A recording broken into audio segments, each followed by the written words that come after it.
Well, we are winding down our sermon series on fear, about how we live unafraid and how to live with hope and courage.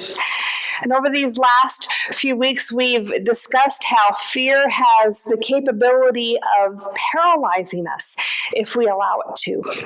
We talked about how fear can be used as a weapon, not only by the enemy, but by man as well. How fear can be used to cause us to do harm. And we've talked about specific fears, like the fear of failure, the fear of disappointing others, the fear of things changing. Now, if you've happened to miss any of those sermons, or you're interested in going back and listening to them again, you can find them on our church Facebook page. There is a link that you can find and watch any of those sermons, or you can search on YouTube for Central United Methodist Church Lawrence, and you can see all of the sermons that we have on there. But today, we're going to look at how living a life of fear affects us physically, how it affects our bodies, and how we can face illness and death without fear.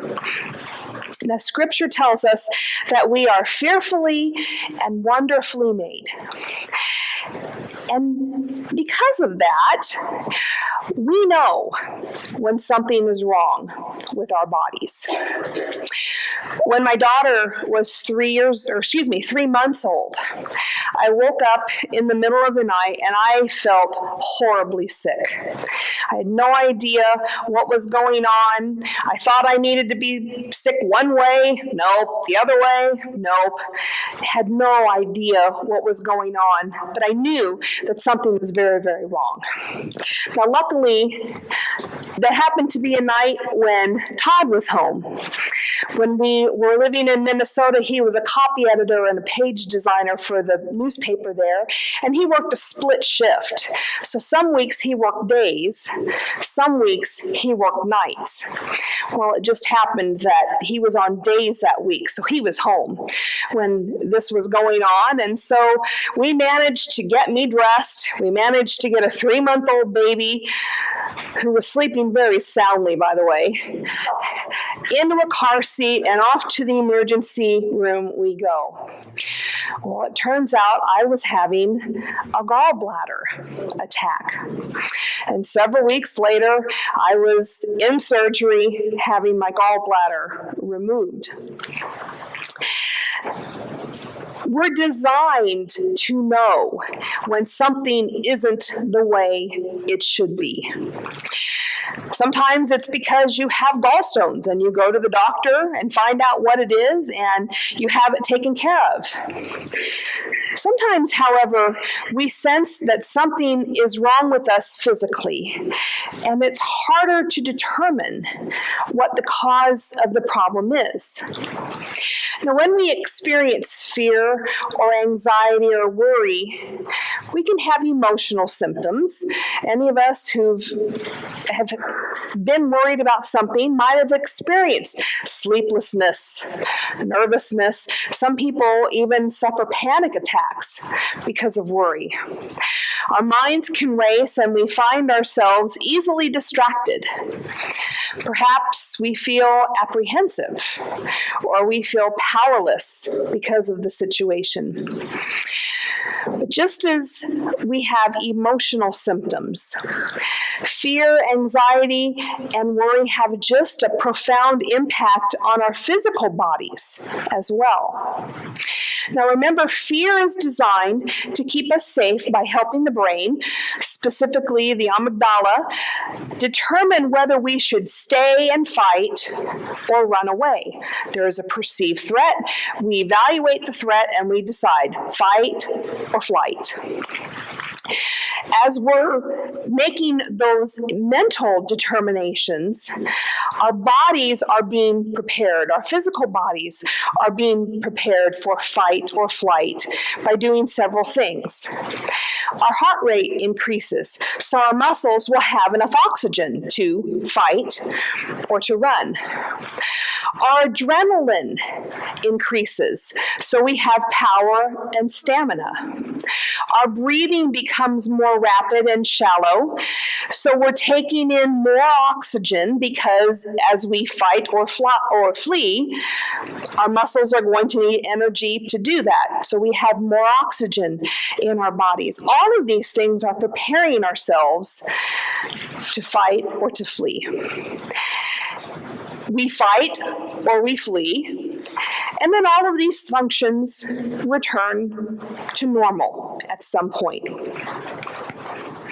But what happens when our bodies prepare for fight or flight, and then we don't, because there isn't an actual threatening situation?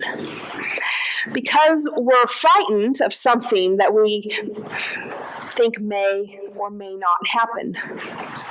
Now, all of those bodily functions still happen. Our heart rate and our adrenaline increases, our breathing becomes more rapid and shallow, but there's not the letdown, so to speak, because the threatening situation is hypothetical and it doesn't go away. So we're constantly in a state of fight or flight. And that manifests itself into physical symptoms like tension. Our muscles have been prepared for a job that they then never do. Hyperventilation. Our shallow and rapid breathing causes us to take in too much oxygen, but then we don't use that oxygen and we have a buildup of carbon dioxide. Trembling, shaking. Because we have so much adrenaline in our system, our muscles try to get rid of it somehow. And if we're not going to run or fight, then shaking is the next best option to get rid of all that excess. We might also suffer from chest pains or sleeplessness or stomach issues. And all of these symptoms we have cause us to believe that there's something physically wrong with us, not realizing that the actual cause of the symptoms is an emotional one.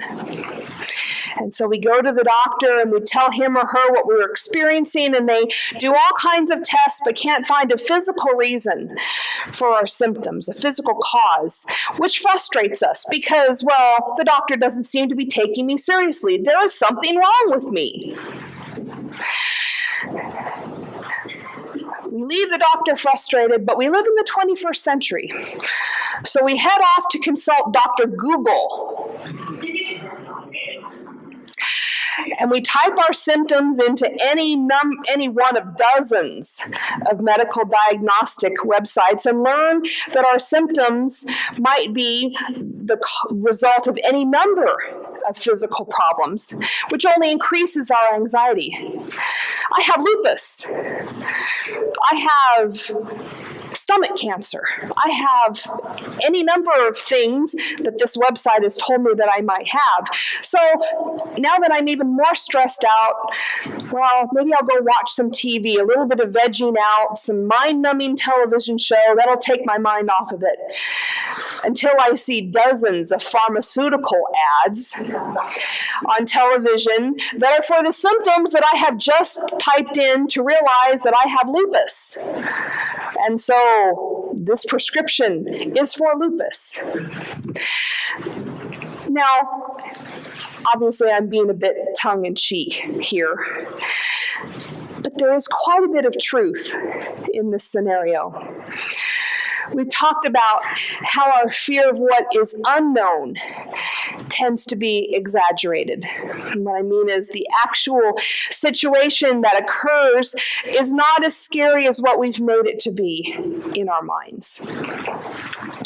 In his book, The Science of Fear, author Daniel Gardner claims that the manner in which information is presented to us and how we process that data has the power to either raise our fears or calm them. If you remember our acronym from several weeks back for the word fear, we're talking about the letter E.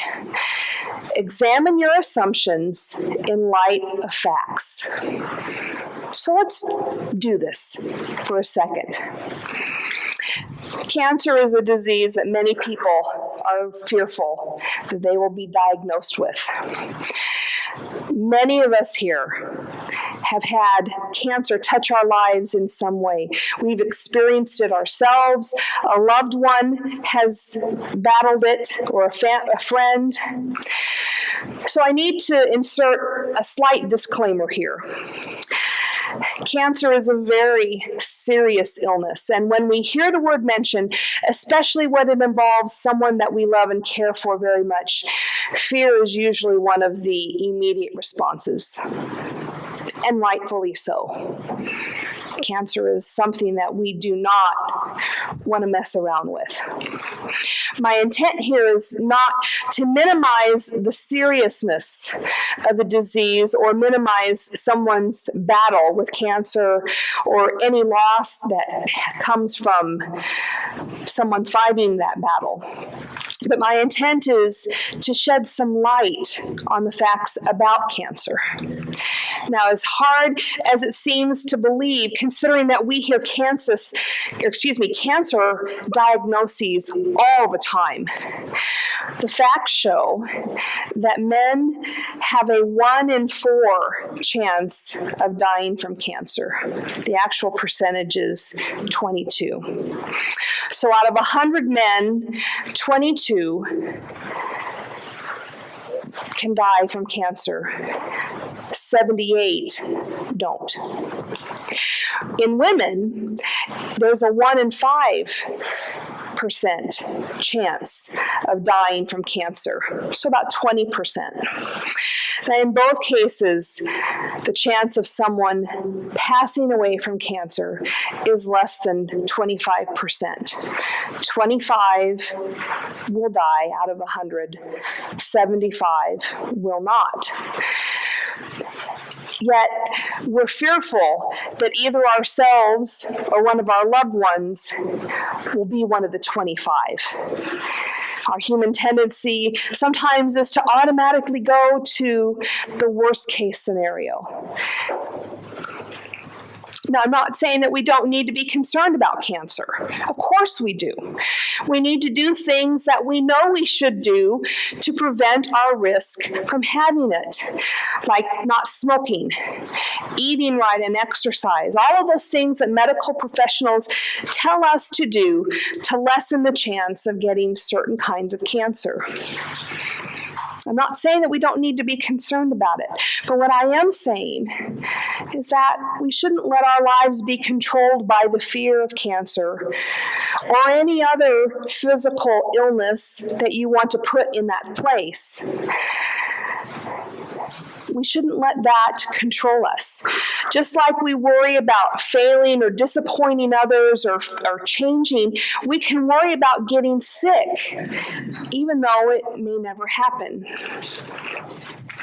Jesus tells us in Matthew chapter 6, in what's referred to as the Sermon on the Mount, who by worrying can add a single moment to your life?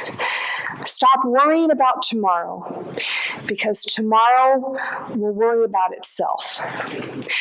What he's saying here is, don't take things that may or may not happen in the future and drag them into the present. Easy for the Son of God to say, right? There are approximately 40 million Americans who suffer from some kind of anxiety disorder. And after the doctors have exhausted every test for physical ailments to explain the symptoms, we're left with looking for emotional causes for these symptoms. And that can be tricky. Emotional disorders like anxiety and depression still have negative stigmas.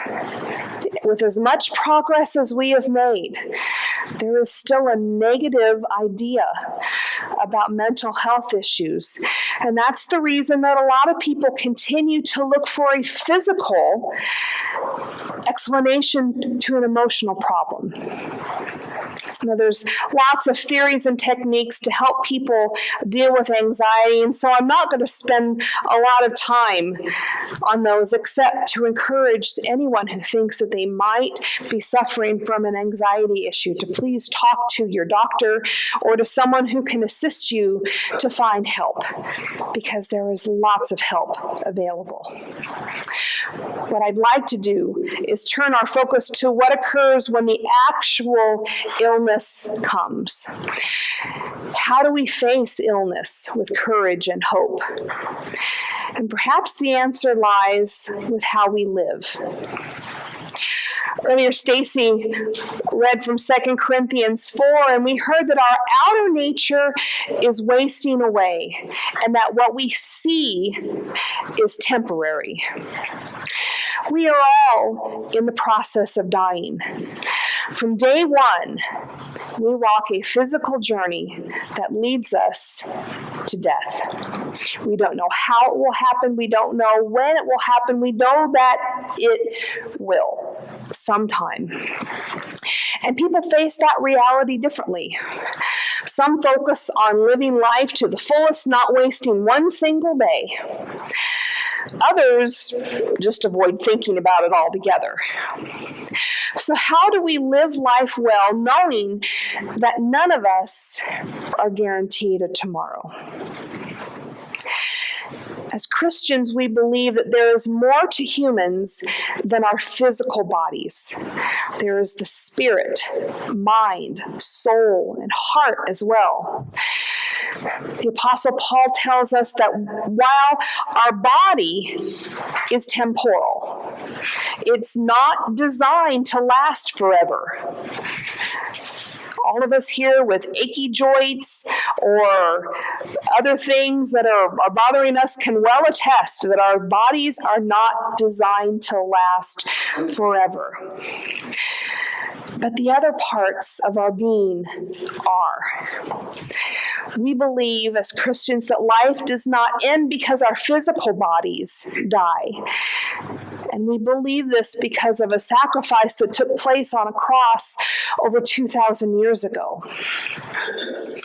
Yes, we feel the physical and emotional fear that comes with the realization that we aren't going to live forever, at least physically. But our faith is what allows us not to be controlled by that fear. And here's the basis for that faith. 1 Corinthians 15, beginning with verse 42, says, "What is sown is perishable. What is raised is imperishable. It is sown in dishonor. It is raised in glory. It is sown in weakness. It is raised in power. It is sown in a physical body. It is raised a spiritual body. If there is a physical body, there is also a spiritual body. Thus it is written, the first man, Adam, became a living being. The last Adam became a life-giving spirit. But it is not the spiritual that is first, but the physical, and then the spiritual. The first man was from the earth, a man of dust. The second man is from heaven. As was the man of dust, so are those who are of the dust. And as is the man of heaven, so are those who are of heaven. Just as we have borne the image of the man of dust, we will also bear the image of the man of heaven. What I am saying, brothers and sisters, is this: flesh and blood cannot inherit the kingdom of God, nor does the perishable inherit the imperishable. Listen, I will tell you a mystery. We will not all die, but we will all be changed in a moment, in the twinkling of an eye, at the last trumpet. For the trumpet will sound, and the dead will be raised imperishable, and we will be changed. For this perishable body must put on imperishability, and this mortal body must put on immortality. When the perishable body puts on imperishability, and this mortal body puts on immortality, then the saying that is written will be fulfilled. Death has been swallowed up in victory. Where, O death, is your victory? Where, O death, is your sting? Death isn't our defeat. It is our victory. What is temporal changes to everlasting and enters into the place that has been prepared for us. John 14 quotes Jesus saying, "In my Father's house there are many dwelling places. If it were not so, would I have told you that I go and prepare a place for you? And if I go to prepare a place for you, I will come again and will take you to myself, so that where I am, there you will be also." As I was studying and preparing for this sermon, I was led to something that I had never made a connection with before. It's kind of one of those moments for me. I will come again.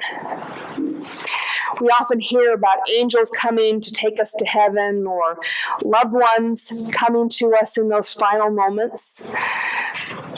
But Jesus is telling us that He is going to come back for us when our life on this earth is through. Theologian C.S. Lewis said that what we believe about death and the afterlife fundamentally changes how we live this one.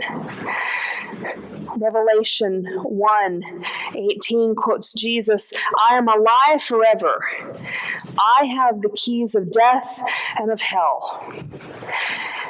If I trust these words from Jesus, I can face all of life with courage and hope. But when that moment of death arrives, it still can be a frightening time for both the person who is leaving and for those who are left behind. Questions like, what's going to happen now? Or will everything be okay? Those kind of questions feed our fear. Well, here's the answer. The psalmist writes in the 23rd chapter words that many of us, I'm sure, are familiar with. If you know them, I would invite you to say them with me now. "Yea, though I walk through the valley of the shadow of death, I will fear no evil, for thou art with me." We are not alone, ever. There is nothing that we have to face. There is nothing that we have to go through by ourselves. Thou art with me. What's going to happen now? God's going to take care of you. Will everything be okay? Yes, because God is still in control. John Wesley, the founder of our Methodist tradition, the story of his departing this earth has him saying these final words: "The best of all is, God is with us." God is with us. We are unafraid. Amen.